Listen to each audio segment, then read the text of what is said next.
weather.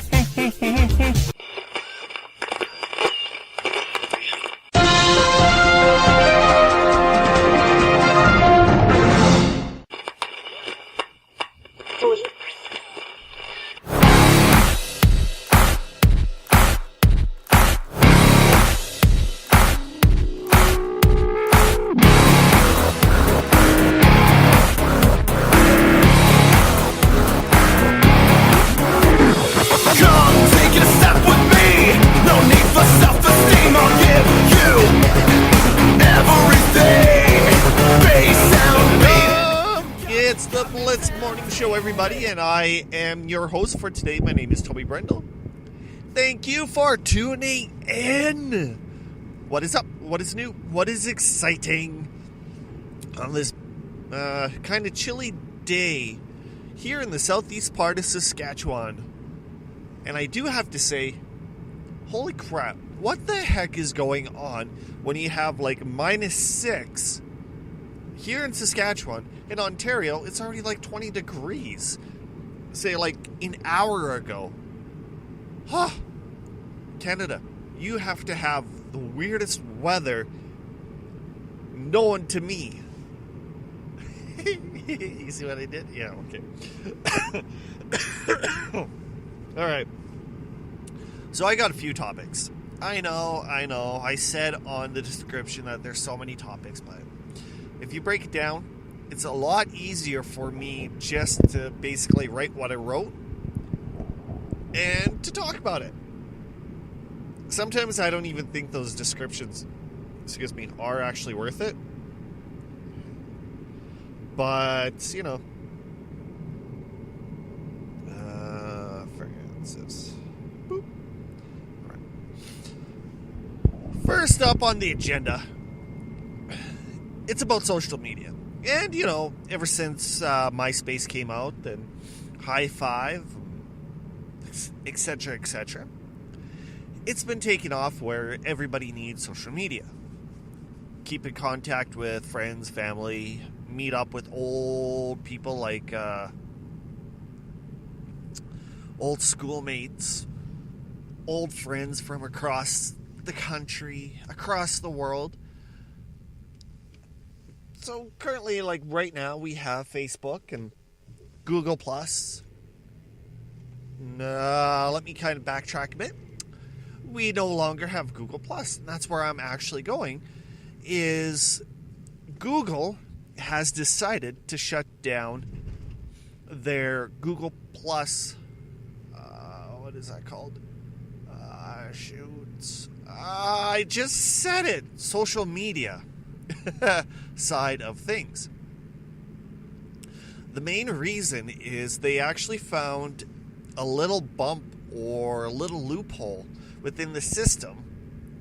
And what that actually means is it was easy for people to go in and hack. So instead of going in fixing it, they just decided to just scrap it. And really, I think that there's a few things that Google Plus did have, and the one thing that they never had was the momentum for everybody to switch. Well, huge downfall, I say, because everybody has a Gmail. All they had to basically do was click Google Hangouts or Google Plus or whatever it's called, and you're automatically signed up.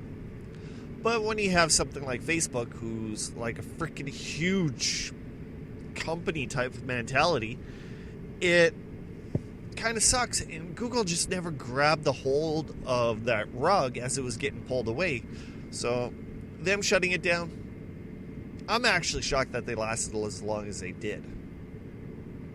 You know, I'm not one of those big giant brainiac things, but yeah, what can you do? All right, NFL talk. All right.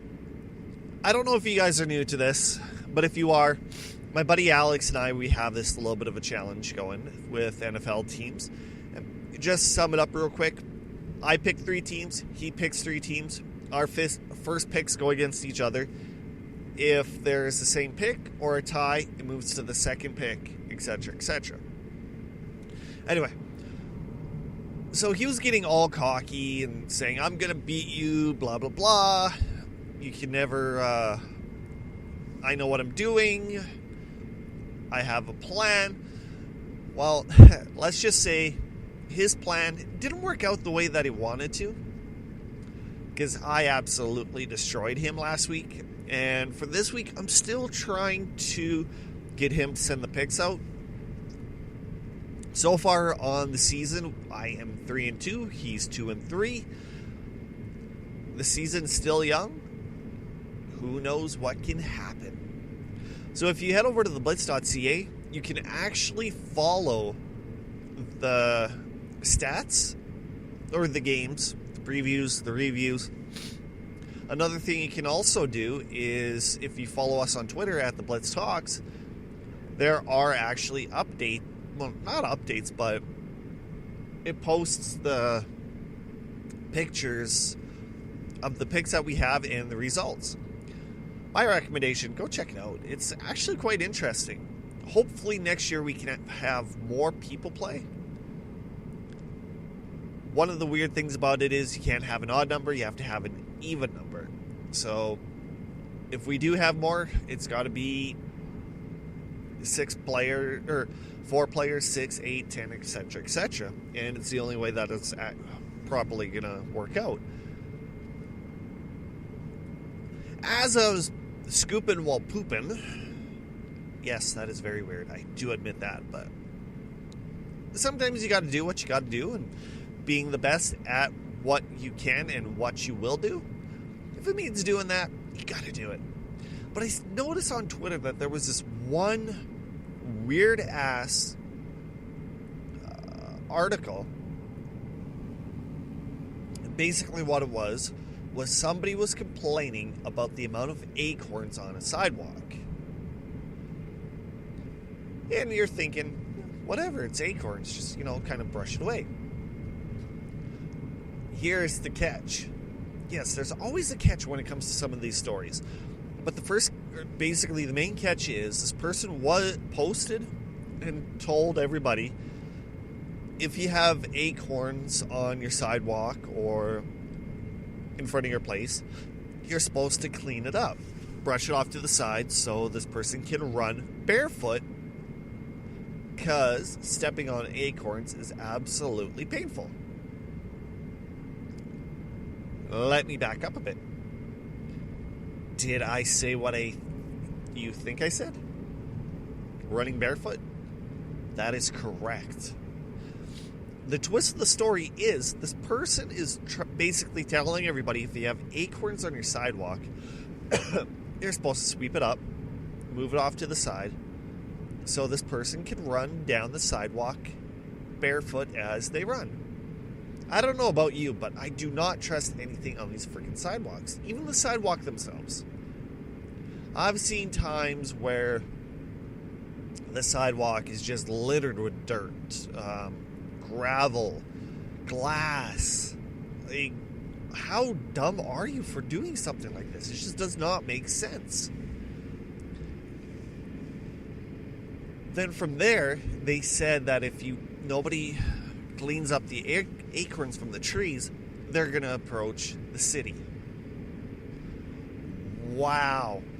Just because you're unsatisfied with a sidewalk because nobody's going to go and clean up acorns, you're going to go to the city. I don't know if it's childish or immature or idiotic. I think I'm going to say all those. If you want the acorns basically to be cleaned up so you don't step on them, take a broom. When you see acorns, just lower it down and push them off to the side. That's all you got to do. There's other ways of doing it where you don't need, like, for example, a big broom or even a big shovel. If you don't want to carry that around, there's other options. Like if you have a shovel, just put little wheels on and have the blade high enough off the pavement where it can get the acorns and just shove them off to the side. That's all you got to do. Don't go to your city for this. My God! Do I have to bring back Wilbur's Wiener of the Week? Oh, it smacked me. Smacked me hard. Oh! Oh! It's just people like that get me frustrated. Okay, the Blitz Talks did a poll the other day, which the results, I do have to say, were actually kind of shocking. So, the NDP basically posted saying if they were elected, they're going to boost minimum wage up to $15 an hour to help people survive, and as well as to help offset the rising costs of everything. To me, I think a business standpoint, I really shouldn't, but it's the way that I think. And when I see $15 an hour, I think different tax bracket, increases in employment insurance, Canadian pension plan. Then you also have to take a look at increase in vacation pay, workers' comp. So it's just things like that that's going to be increased for the business owner. But at the same time, I do like the whole $15 an hour thing, which with the rising costs of food, shelter, utility rates, yes, I think that might be a way to go. But my thinking isn't that particular way, which sucks.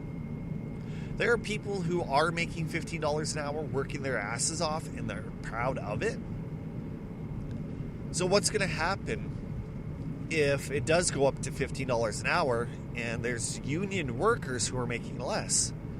Do they get an increase to boost them over top of minimum wage? So if they're making, say, $14 an hour, do they automatically get boosted up to, say, $18 an hour or $19 an hour to compensate the extra gain? Or are they going to basically get put $15 flat rate, then the union has to work on it? There's just so many loopholes with this that I just don't understand. The one thing that I was actually blown away was 83% of the people who voted on this poll said yes, they are totally 100% in favor of having minimum wage increase to $15 an hour. I didn't think it was going to be that high. I thought it was going to be probably 55 to 65%. It just proves that society has changed and nobody really knows what everybody else is thinking. And with me, the thing that I do have to figure out is I got to take it as it comes. You may never know. I may actually get dreams achieved and accomplished if minimum wage does go up to $15 an hour.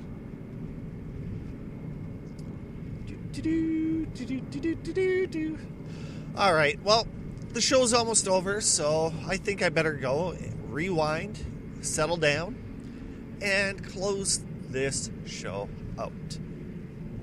One of the things I was actually thinking is I'm only allowed to do $15. Oh, my Lord. I need more beaver buzz. Anyway, I'm only allowed to do 15-minute shows. With the 15-minute shows, another thing that I basically can do is even have parts. Part 1, Part 2, Part 3, Part 4. So I'm just not limited to 15 minutes a day. I can actually create more shows. If there's an opportunity that arises that I can actually do that, I will. But until then, it's just going to be 15-minute shows. So you don't have to get all huffle-buffled with a half an hour or hour show just yet. But anyway, time's running out. So if you want to get a hold of me on Twitter, you can get a hold of me at coffeeman_radio. You can also follow the station at the Blitz Talks on Twitter. Just do a search on Facebook for the Blitz Talks. If you have any questions, comments, make sure you email the station at theblitztalks@gmail.com. And, well, time's almost up, so I will catch you tomorrow.